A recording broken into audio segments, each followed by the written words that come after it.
Bismillahirrahmanirrahim.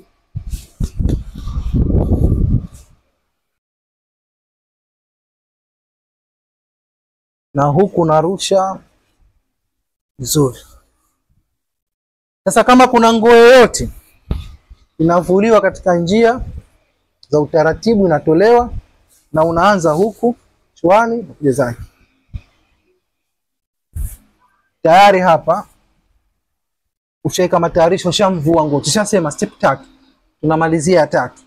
Ya 3 ndo kanang'ana zile nguo, pengine rasta yule hakogi, mwanda lazima atembea mtaani miaka kwenda kurudi, mabua memnang'ana. Sasa pale kuna utaratibu mzuri, unamtoa toa, mnamsafisha kwanza kwa kupitia kumvua zile nguo zilizoganda ganda, ukamtoa. Na manywele yanakatwa, yale ya rasta natolewa. Yanakatwa sasa kama kwa kinyozi. Toa anatolewa kama unafuta kinyozi na kuja kinyozi. Kama kinyozi unaweza, ule mwoshaji maiti anaweza akamtoa kwa mujibu wa mkasi atakata. Tumeelewana vizuri eh? Unamtoa hivi. Baada ya kusha kumtoa huyu kanang'ana, huyu kuna mambo yake mengine. Sio kumosha mara 3 tena. Utakuja hadithi muosha zaidi ya mara 3. Na fito unaelewana vizuri. Huyu anaoshwa zaidi ya mara 3. Kutoka na nini? Inategemea na ule maiti amefia katika ufaji upi. Yani amefia katika kunang'ana, katika ule mwili wake umenang'ana vipi. Kiswahili labda fasaha. Au wakati mwingine katika kule kufia kwake ule mwili wake ulikutikana vipi. Ikiwa kuokotwa, ikiwa ni kama tunavyoona katika mitandao, kwa mtu saa nyingine ananyolewa nywele, anakoshwa na kama toka mnongo yale imejaa. Sasa kuonesha huyu hatooshwa tena kwa mara 3, anaweza kuzidi mara 3. Tumeelewana eh? Tunakwenda step by step. Sasa hapa unamuosha vizuri tena kwa kumwagia maji ya mwanzo, tunasema ile jasho la kwanza. Kwa hivyo tunamkosha vizuri mpaka mote anasuguliwa na kutelezwa na nini kwa kutumia maji matupu ndoo moja. Naita 20. Msifanye safu la isifu bin ma. Msifanye safu katika maji. Kwa ndoo moja inatosheleza kabisa kwa maiti ya kawaida tu. Umeona kama amekufa tena mwili wake umenang'ana, ina maana tutatizama nini kinachoendelea. Tutajua mbele. Kwa hivyo baada ya hapo kisha kumkosha osho la mwanzo, tumeelewana vizuri eh? Baada ya kisha kumosha vizuri kabisa, alafu baada ya kumwagiwa maji ya mwanzo juu, anageuzwa. Sawa? Kuliani. Kwa hiyo kulia atakuwa ni huku. Nakamata, namgeuza. Umeelewana? Na umumo tunamsugua. Maji matupu hayo, hatuendi sabuni kwanza. Kwa sababu gani? Wewe mwenyewe kutaka kukoga kwanza, utakoga kwa njia ya kujimwagia maji kabla kujitia sabuni. Kwa hivyo unamkosha vizuri huku, alafu anageuza. Na wale watu watatu wale ndio wanakuwa wanashughulikia kumgeuza na kushughulika katika uoshaji wake. Mfano mmoja anakatika kichwa, chwani, mmoja anakaa mguu. Na ule mwoshaji ana run moti. Yeye anakuwa yuko katikati. Sasa yeye anashughulikia zaidi maiti sehemu zote. Umeelewana? Sasa hapa unamsuza tena umote huo mpaka unammaliza mikononi na kila kitu. Kuna njia zake za step by step. Hapa tunakwenda kumsuza, hatujaingia kumtilisha uzi. Sisi tufahamiane. Kwa hivyo unakwenda naye mpaka mwisho, unamgeuza tena, unamweka. Maiti analazwa hivi. Tutasema nini? Chani. Analazwa chani. Ukisha kumkosha kogo la mwanzo hilo, tayari shamaliza. Sasa unatafuta maji ndoo ya pili. Nimesema ndoo 3 20. Ndoo ya pili. Uchukue maji yote ndoo nzima kati ya sabuni. Unakwenda step by step. Utapunguza robo ya ile ndoo ya lita 20, unatoa robo yake. Useme robo itakuwa kama lita 5. Lita 5 hizo kwa mujibu wa Mtume sallam alikuwa mwanzo anatumia harika, ndio kama hizi. Hizi ni harika. Harita. Harita hizi. Sasa harita hizi unazitia katika ile lita 5 na kumujibu zile harita yenyewe ziko vipi? Ziko nyingi lita 5 na itegemea na maiti. Ikiwa maiti tena na manongo tabiri ndio utumie hizo lita 5 maji.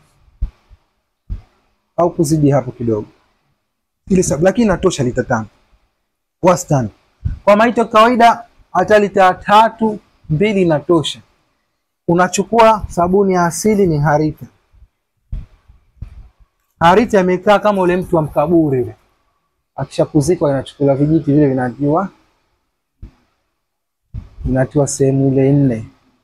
Na mwanamke anamtia kati. Lakini si taratibu. Sisi watu wengi wameelemika. Baada ya kuelemika wanatoa lile. Kwa sababu kama kuonesha huyu ni mwanamke, siku mwisha ukamtilie pale kati. Ili mtu ajue ndio mwanamke, aombe dua ya mwanamke. Maiti kwanza na sifa ya kike. Maiti yote tayari shakuwa na sifa ya kike. Sasa utapomwombea dua au mtapomwombea inaingia kwa jamu kwa wote. Natumia hum. Waghfir lahum. Wanawake na wanaume. Na hiyo ndio fili unavyokwenda. Hum inaingia kwa wanaume na wanawake ishatosha. Kwa vile kiasi kisha kumuona tule kaburi lake limetwa vijiti 5 ili umjue mwanamke kwa pale haipo tena. Kwa pale ni hum wao wote walozikwa pale. Tumeelewana vizuri eh? Kwa hivyo sabuni unatumia sabuni za aina kadhaa. Hapa kuna sabuni aina 4. Aina 4 sabuni. Kwanza ni harita. Sunna pesa sasa. Ikiwa kama zipo natumia harita. Ukisema mnakwenda na ulimwengu ulivyo, Uislamu tunakwenda na ulimwengu sawa. Kwa jambo lolote, si kwa sayari, si kwa jambo lolote. Uislamu ni active, kila kitu kwa tayari. Kwa hiyo unakuja moja kwa moja unatumia sabuni ya sidri, fi sidrin makhdud wa talham mamdud wa ma'in maskub. Hii ni sidri, ni sabuni ya mkunazi. Kwa unatumia kwa njia moja ya kumwoshea maiti. Sababu hii ndio ilotajwa sidri inatumika sasa. Na kuna majani yake ya sidri, ndio majani ya mkunazi. Halafu haya majani ya mkunazi kwa sasa hivi watu wengi wanapata gesi. Tumia 7 tafuna. Haya ndio mafumu ya katika maamrisho tuliofundishwa katika vitabu vyetu mpaka vatiba. Na Mtume Muhammad sallallahu alaihi wasallam amefundisha kutumia tende ya jau. Tende ile. Kuna tende ambayo inatoka Madina. Ajwa. Nilikuwa naitafuta pale kidogo. Kwa hiyo ajwa Mtume asema kuitumia kwa 7. Tukisema koko ina maana zile tende pisi 7 zile. Ukitumia zile chembe 7 inaondosha sihiri. Na ukitumia majani ya mkunazi 7 inaondosha sihiri. 21 unakogea yanavua sihiri ile kwa mwilini. Si vitu vya mchezo hivi, tumefundishwa katika dini yetu. Na waliokuwa si Waislamu sasa hivi ndio hao wanauza majani ya mkunazi, ndio wao sasa ndio wako juu uza vitu kama hivi. Nenda Dar es Salaam hapa, Tandamti na sembali mbali. Madawa hivi ya kisunna. Na wanauza Waislamu na walikuwa si Waislamu. Na Waislamu wa wengine wamelala. Dini yao inaoeleza mtume wao, vitabu vyao vimechukuliwa na wengine wanafanya biashara. Kwa sababu sisi tumelala. Hata hili somo la kufundisha watu la maiti tunashindwa. Au kama tunafundisha vipi? Kwa msingi gani?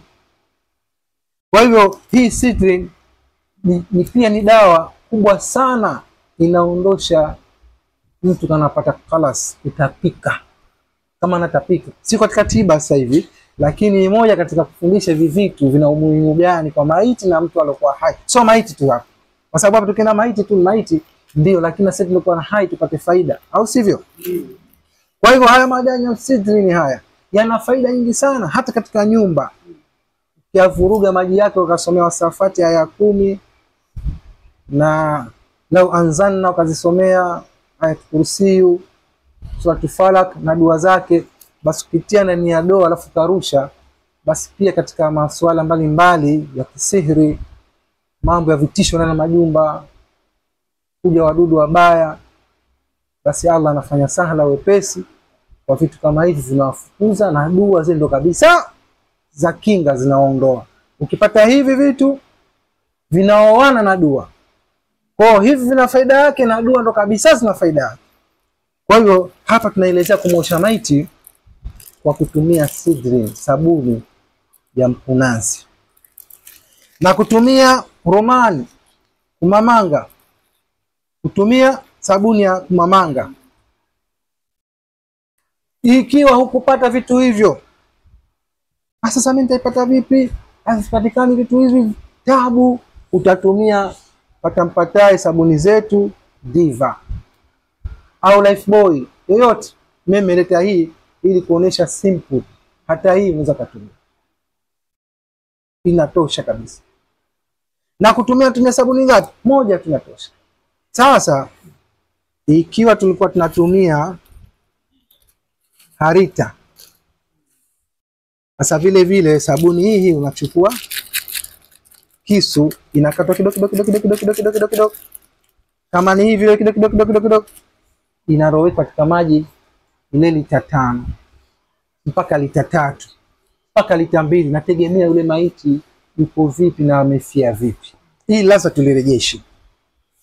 Kwa hiyo ile lita 5 ile do tunalisogeza hapa, ndio tunaanza kumosha kwa kutumia sabuni baada ya kumwagia ile maji ya mwanzo.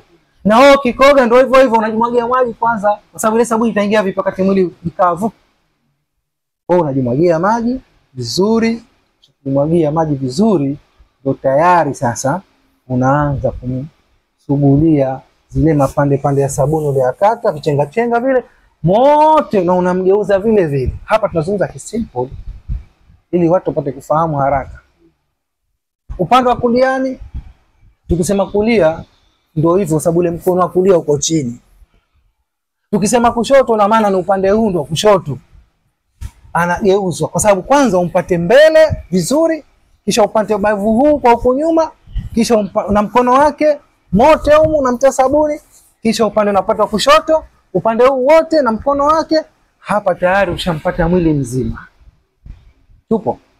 Hiyo ndoo ya mwanzo imepita. Ukaja ndoo ya pili, tumeigawa robo kwa ajili ya sabuni, ikiwa kuitia ndani yake au kumsugulia juu yake. Maji yake angalau yapatikane lita 5 kwa mwili mzima. Tusifanye israfu katika maji, na huenda hata hii ikawa ni israfu vile.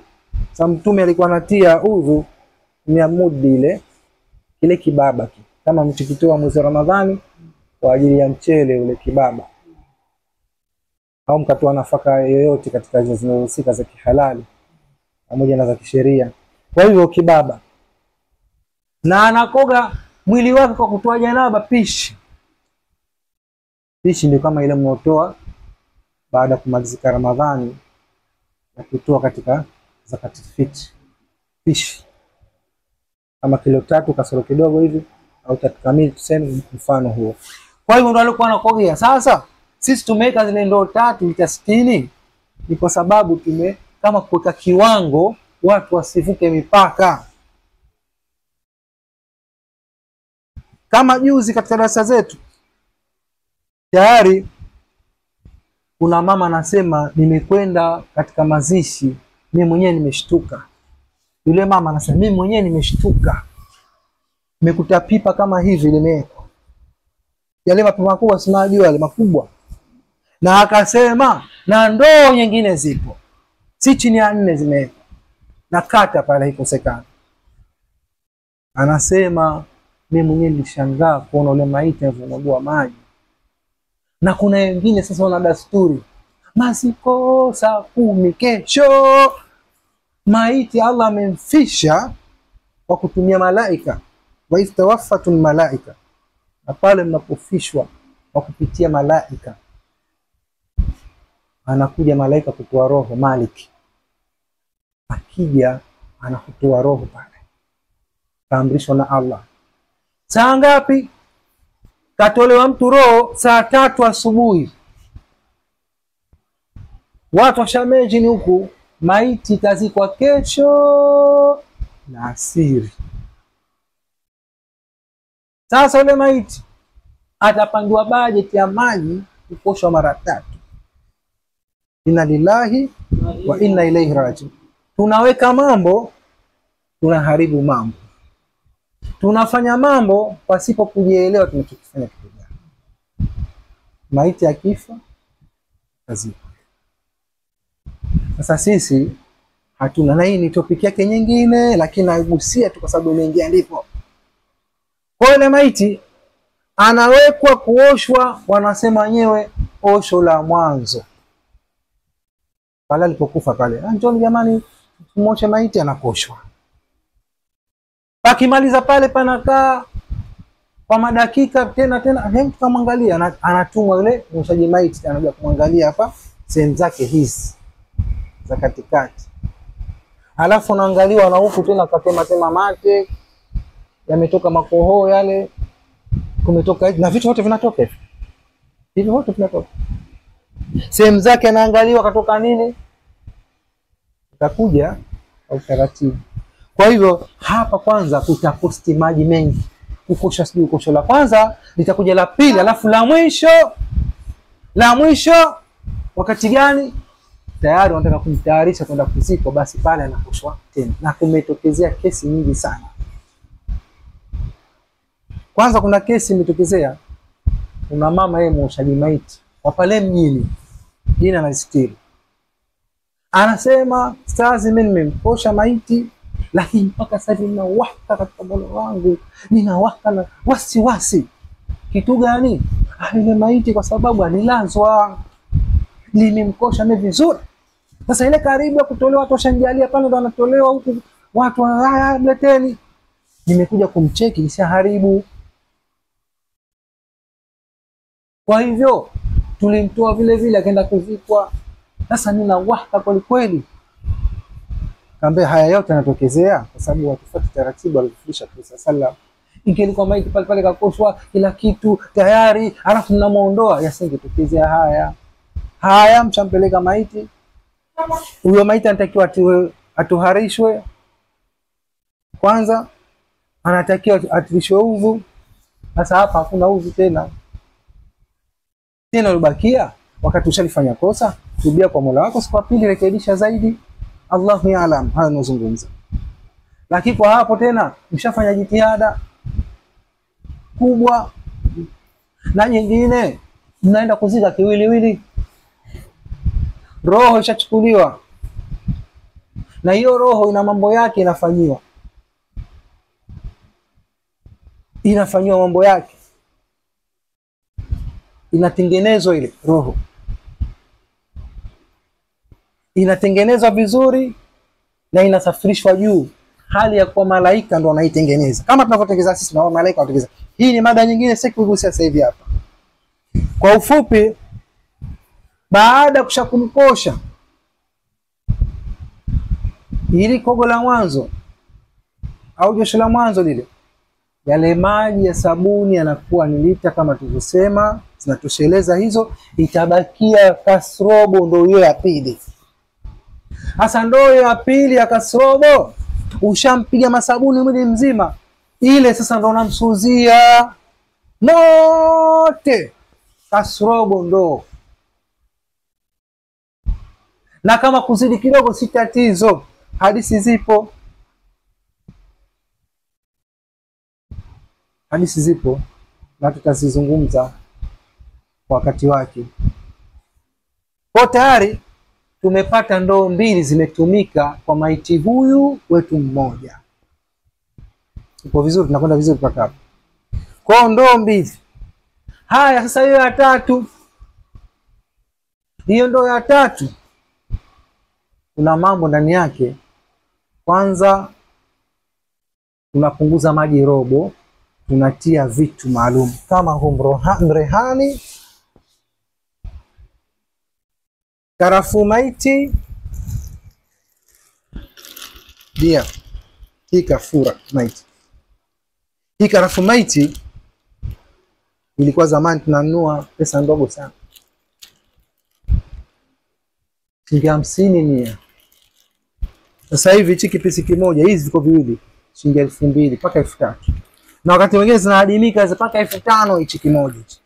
Hivi viwili 10,000. Umeelewana vizuri? 10,000 unamtilia kafura maiti 10,000. Kwa hivyo kumbe maiti ina cost na ikiwa hujajifundisha kukosha maiti itakosti zaidi. Bora ujifundishe, itapungua cost ya kukosha. Maana sasa hivi watu wanafanya biashara, sio kama usisana wanakufundisheni free.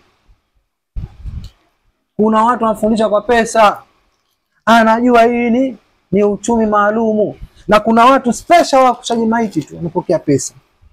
Lakini sikatai wala si walaumu, la, haki yao. Kwa sababu kwa nini wao usijifundishe kukosha maiti? Haki yao. Lakini ukiangalia katika imani, wafanye unafuu. Katika imani wajitolee ikiwezekana, ikiwa hakuna uzito kwao. Na ikiwezekana ni bora kusoma mwenyewe ukamfanyia mzazi, kwa sababu ile maiti akifa, aibu ya maiti haijuae mwaoshaji. Sasa tunataka aibu ya maiti waijue familia yao au watu wake, au kama mama wako uijue wewe mwanawe. Wala dusalihin yadumula, mwanae mwenyewe amuombe, sio kumuombea tu mpaka kuosha maiti ndio uhudhurie uwepo wewe pale. Mtume sallallahu alaihi wasallam aliambiwa la takumu fi kabri, alipokufa ami yake. Alipokufa ami yake anaambiwa wala usisimame katika kaburi lake. Sio kushiriki kuzika, usimama tu, lakini akasimama. Innahu la yu'minu billahi wal yawmil akhir. Kwa sababu huyo ami yako hakumwamini Allah wala siku ya mwisho, achana naye. Sitaki kuingia na mada Waislamu wanafanya vipi, wanafuata majeneza yenye vitezo na misaraba. Katika dini yetu imekatazwa sarabu kutangulia mbele, chitezo wanafanya wale manajusi na bagwana. Wanasara wanatembea na misaraba mbele. Hii pia na wanachukua vitezo vile, wanachukua chitezo mbele wakapeleka. Ndio maana kutoa Waislamu wote wafanye, sababu wamekataza na dini yao. Sasa ukikuta mtu anachukua kitezo mbele, cha mbele, kwa hivyo jeneza lake usilifuate. Lakini kuhudhuria katika ile sehemu, na hudhuria, utakaa nao vizuri, utapeleka sadaka kama mtakupeka chochote, ndio jirani kafiwa pale kwa wanahangaika chakula. Lakini tatizo kushiriki katika mambo ya kiibadati. Mengine yote potelea mbali, lakini katika ibadati ndio kosa. Haya yote Waislamu wengi mambo hawafahamu. Kwa hivyo swala zima unatumia kafura maiti, unatia ndani ya maji yale tukasema, unagawa katika hiyo ndoo ya tatu. Unagawa step ngapi? Step ngapi? Utagawa katika step 3. Step ya kwanza hiyo unaitia kafura maiti pamoja na hii tumesema nini, mrehani na majani ya mkunazi, unatia kidogo. Umeelewana vizuri? Na wengine wanatia dalia, lakini inatumika katika sanda. Hii tutaiwacha. Katika maji tutatia kafura maiti, tutatia na mrehani, na si vibaya uchukua hata majani mengine yanonukia ya mawardi na nini. Wenzetu wanafanya, sisi tu tunafanya, tunatia mrehani sana tutofuwa kutia wazee. Lakini nchi za wenzetu wanatia paka mawardi.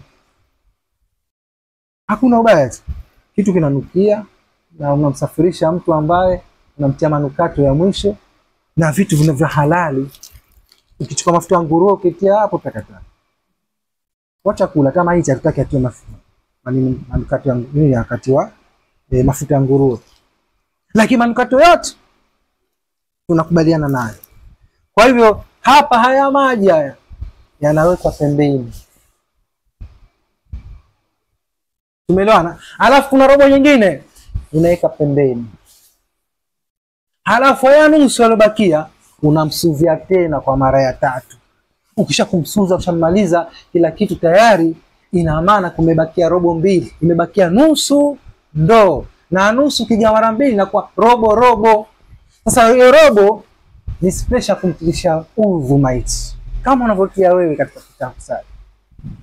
Sema yeye hawezi kujitia atiwe.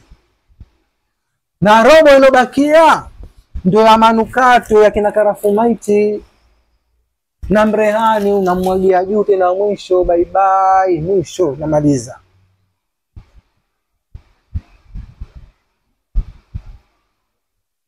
Lakini kabla yote ile nguo ya kwanza, kanga za kwanza zile tunasema mapande mawili ya mwanzo anavuliwa. Tumeelewana? Naomba kanga. Sasa tunakuja uvuaji wa kanga. Kumuosha nafikiri hii kanga unamwekea vao moja huku mbele. Matayarisho yetu kidogo leo yamekuwa sio kama ya jana. Sababu tuna majukumu mengi. Kwa hiyo sasa unakuwa kuna vitu unaafrika ni binadamu. Kwa hiyo unamfunika vizuri kule. Na huku nyuma unaleta kanga nyingine unamfunika paka huko nyuma. Sasa hizi kanga za mwanzo zinatolewa hizi. Naika pembeni. Zinakuja mifano mingine miwili. Mapande mawili. Hayo mapande mawili yana kazi yake. Hili la kwanza, jamani narejea kusudi mpate kufahamu. Hili la kwanza ni kwa sababu ya kumuosha mwili mzima mote. Ikisha kumuosha ndio unakuja na sabuni, unamtia sabuni kwa kweli. Kama kanangana ile kanga litoe, ongeza nyingine. Unatia. Ndio unakuja kusujudia juu sabuni. Kama size lile unamwachia, unamsuzia kama wewe ukienda chooni. Mwanzo unajipatia maji, kisha kujitia maji unatia sabuni.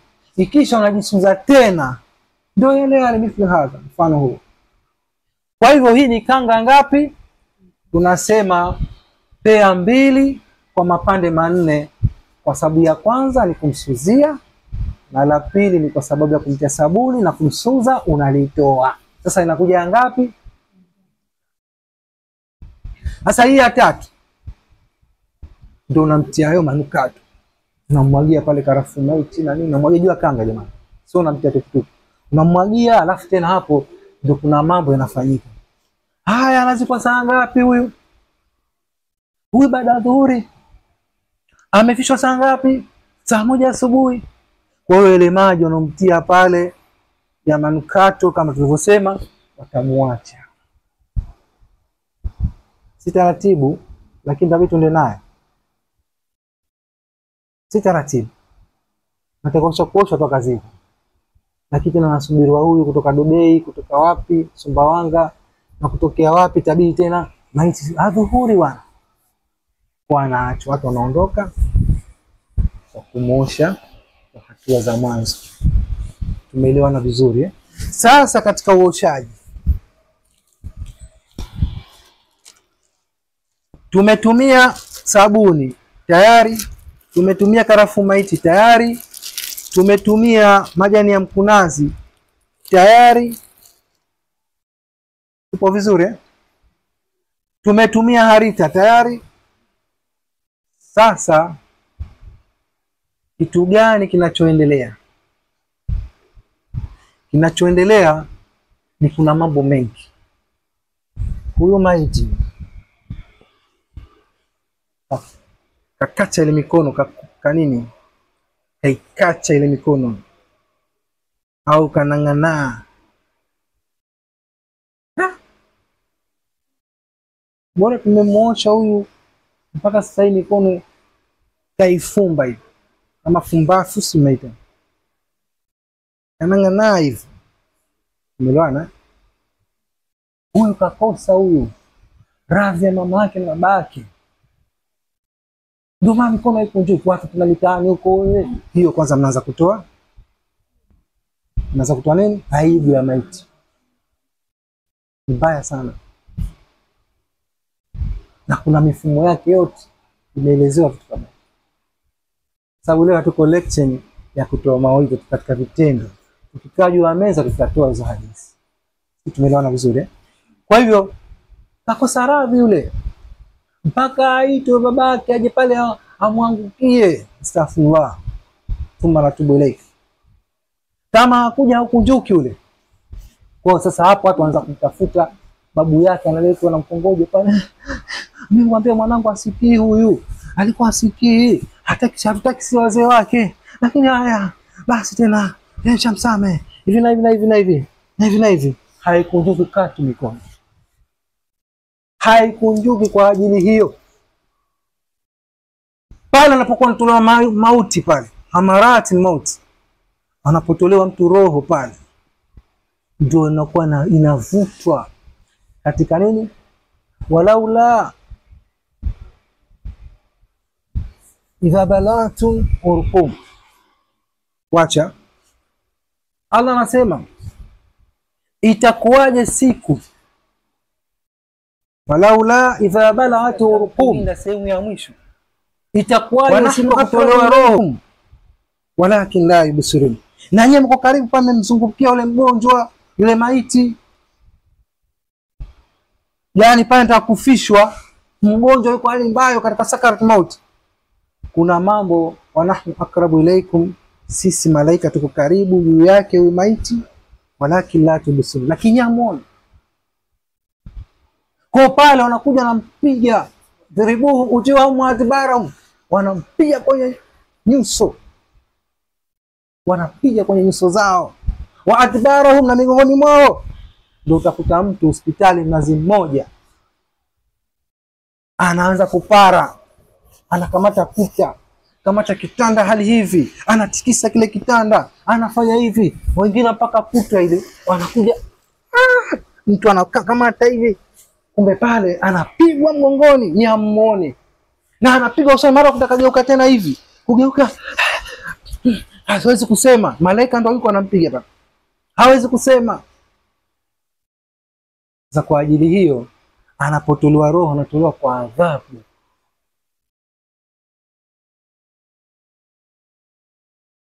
Lakini hamjui mauti yanakuwa yapo karibu, wa antum la tashurun, lakini hamu yaoni. Yapo karibu lakini hamu yaoni, na pale anapigwa wako karibu lakini hamu waoni. Kwa utakuta mtu pale anahangaika, kuna kitu kilitokezea mtaani huko, ilikuwa Malindi miaka ya nyuma msikiti Msaha pale, ambao katika mitaani kwa tunaishi, tuko msikitini ndani mule, unasikia yawa mtu apia makelele na kufa, katoka ndani joto, nje joto, kufika nje anapapatika piga makelele zogo. Na wakati mwingine mtu yuko bijiwari masjid, haingii msikitini, msikiti wapo karibu, lakini haingii kusali msikitini mpaka anatolewa roho.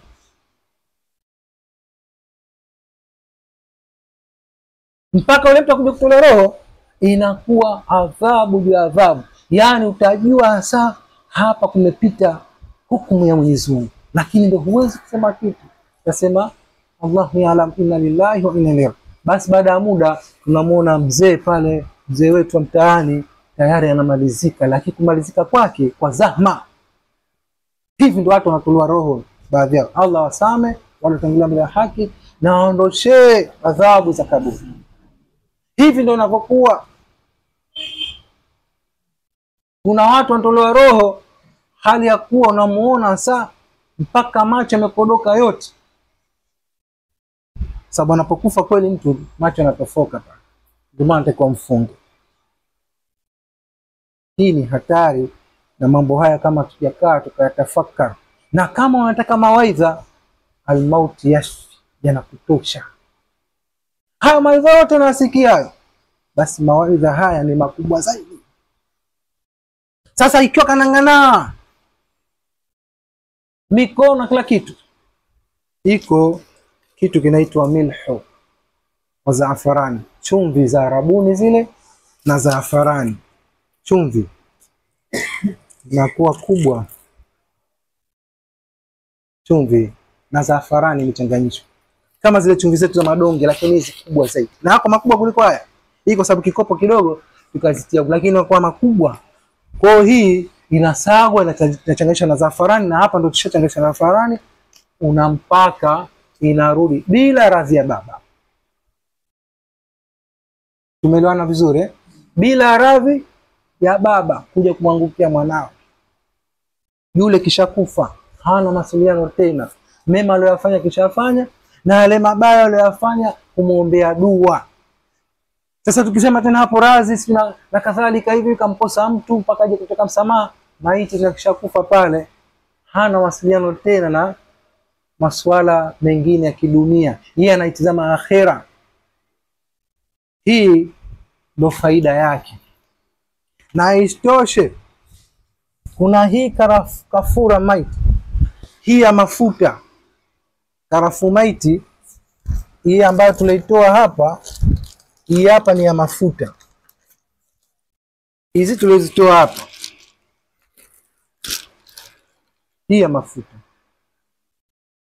Ikiwa umekosa kidonge hichi cha kuvuruga, na hii inavurugwa katika maji, inakuwa kama mfano, ukivuruga hii inakuwa kama ni chenga, inakuwa chenga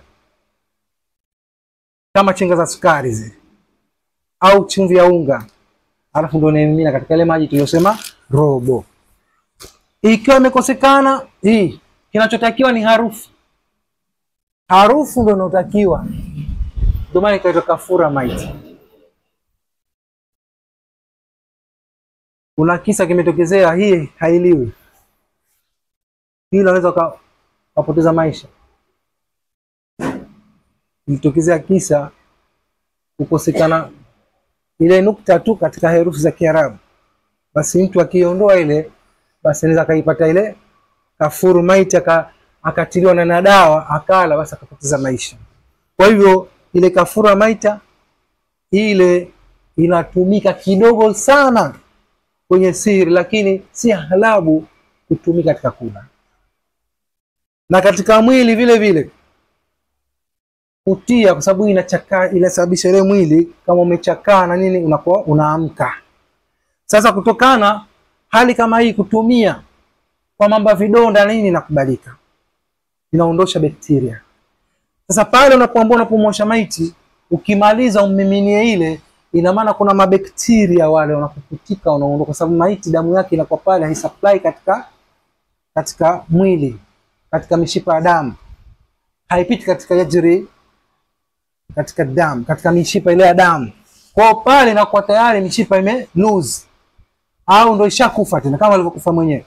Kwa pale wadudu wanachipuka. Ndio maiti ukimweka siku 1, 2, 3 anatoka mafuza, anapasuka, anatoka mafuza, kwa sababu damu haitembei tena, hana uhai.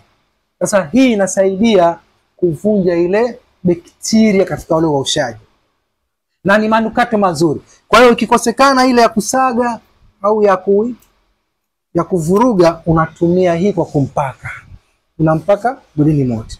Hii ndio kazi yake. Na isitoshe unatumia kwa njia mbalimbali. Hii wale watu ambao wenye kutibu maarwah, yani viumbe siwaona, unasema maradhi ya arwah. Kuna maradhi aina 4. Kuna maradhi ya arwah, husda, sihri na mashaitani, laanatullah. Kuna maradhi yanaitwa kiwiliwili, ambayo lazima uende hospitali uchekiwe haja ndogo, haja kubwa, damu inachekiwa, bakteria wanaonekana. Ni maradhi aina ya pili.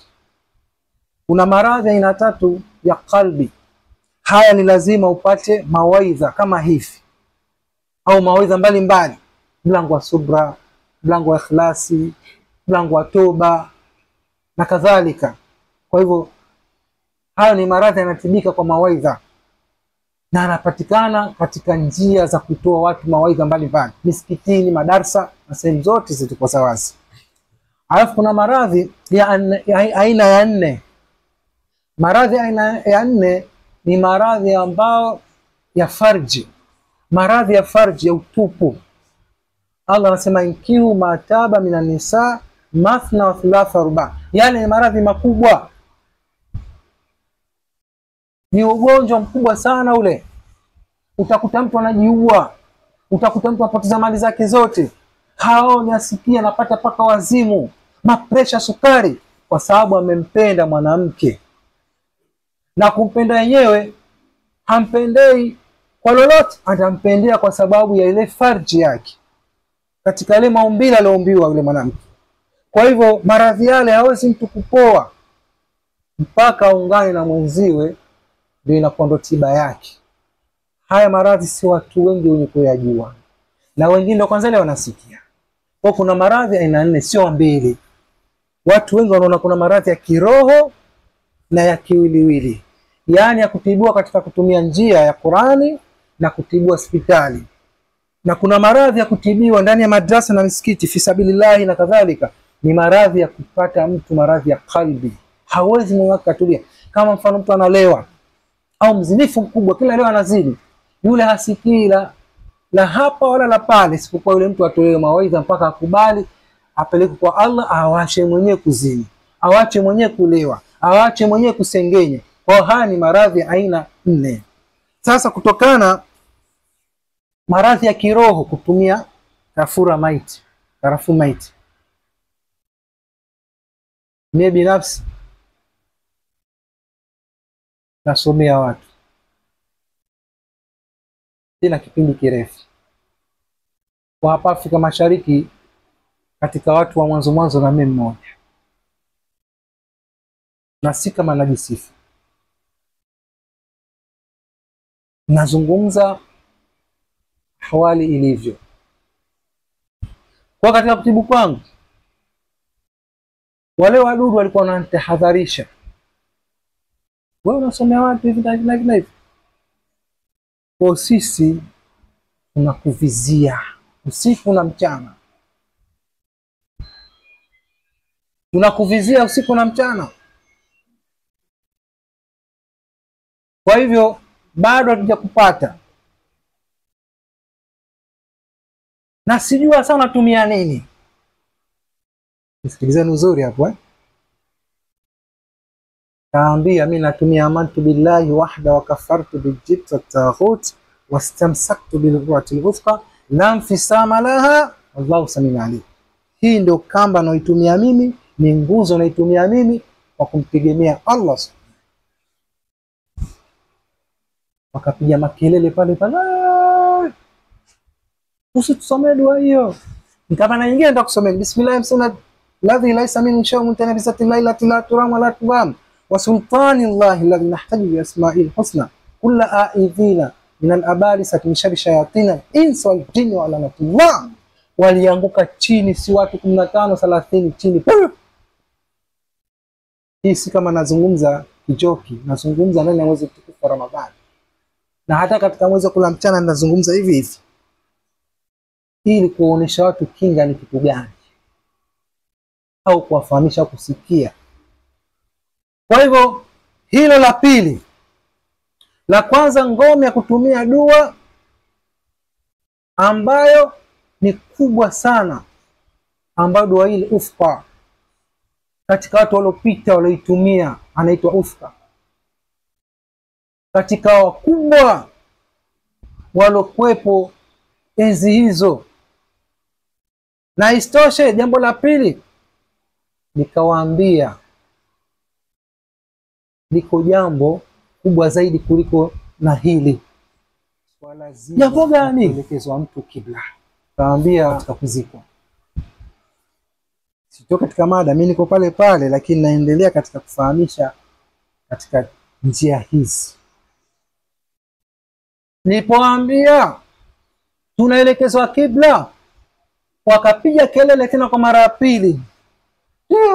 Ndio maana sisi tunakwenda katika makaburi ya Kiislamu, hatuwapati. Tunakwenda pale tunatupa vitu tu, maana kwereka ukwenda vitu tele vinatupwa. Hivi karibuni nimekuta vitu vikubwa sana vimetupwa. Nikashangaa unafanywa ushirikina katika makaburi ya Kiislamu. Pengine hao Waislamu wenyewe ndio wamo, ndio wanaofanya mambo hayo. Na naam, wapo wanaofanya hivi. Aktharahum mu'minun, na wengi wao wanaoabudia majini. Wako miongoni mwao hao Waislamu walikuwa ni wanafiki, walikuwa Waislamu si sahihi, walikuwa mfati mtume wao, walikuwa hawana maandishi ya kitabu wala kufata silka za Kiislamu wala mtume wao kumfuata. Wapo, hatukatai. Lakini tatizo liko wapi? Tatizo liko watu hawana tauhidi. Na sipo katika mada ya tauhidi, nazungumza heading, hawapo katika tauhidi. Sasa wale viumbe wa kupitia kwenye kauli ya midomo ya watu, kwa sababu Allah anasema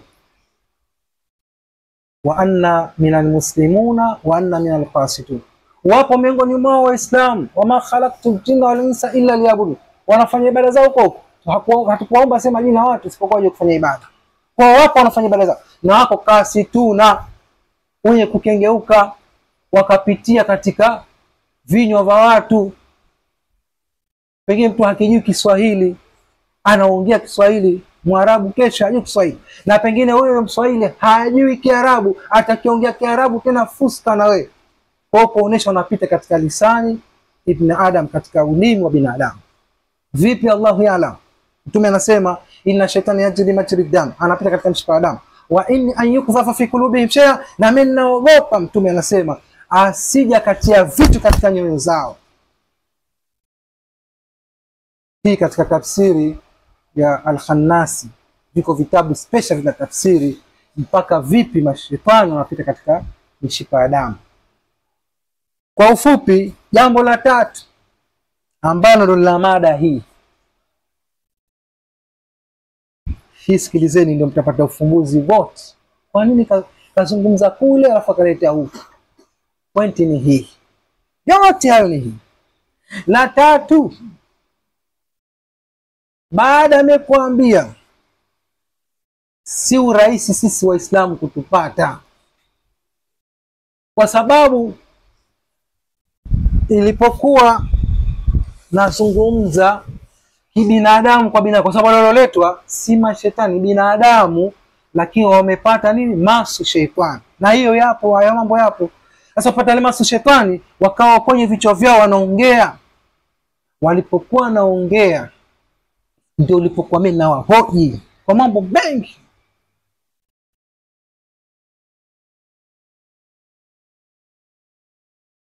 Ile unafiki wao na mambo yao, fa in yujadilukum fa innahu la mushrikun. Allah anasema mjadiliana nao hao mashetani, na kujadiliana nao basi fa innahu la mushrikun, kwa hakika fa innahu la mushrikun, yakuwa tayari imepatikana ndani yake shirki. Kivipi? Ukijadiliana nao shetani alafu kuwasikiliza na ukafuata, ni kosa kubwa sana. Kuna mambo wao wanayatoa kama ni ibra, washateswa na kupata visomo vya Qur'ani, washapata tabu. Sasa pale wanaelezea wazi, basi mimi utamwacha, mimi nitaondoka, mimi nimeweka sihiri. Tena upo na uongo, unajua Allah na wao wenyewe waliozungumza.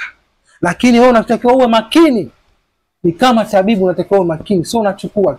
Sasa katika yale maswala anaambia sisi tunakutafuta usiku na mchana hatukupati. Nikamwambia naam, kwa ajili ya ile dua.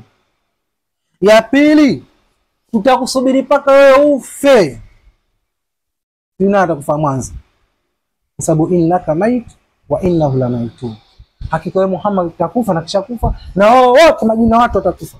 Aljinni wal insi yamutun. Majina watu watakufa wote. Hakuna atakayebaki isipokuwa Allah peke yake. Sasa ndio nikawauliza, kwa nini nasema mnanitafuta halafu amniona katibe nipo? Anasema sisi kawaida yetu tukikuta watu wanatibu hivi hatuwaachi. Ndio maana utakuta kuna watu wametibu siku 4 5, Allah tushembali stoki au kaangushwa chini,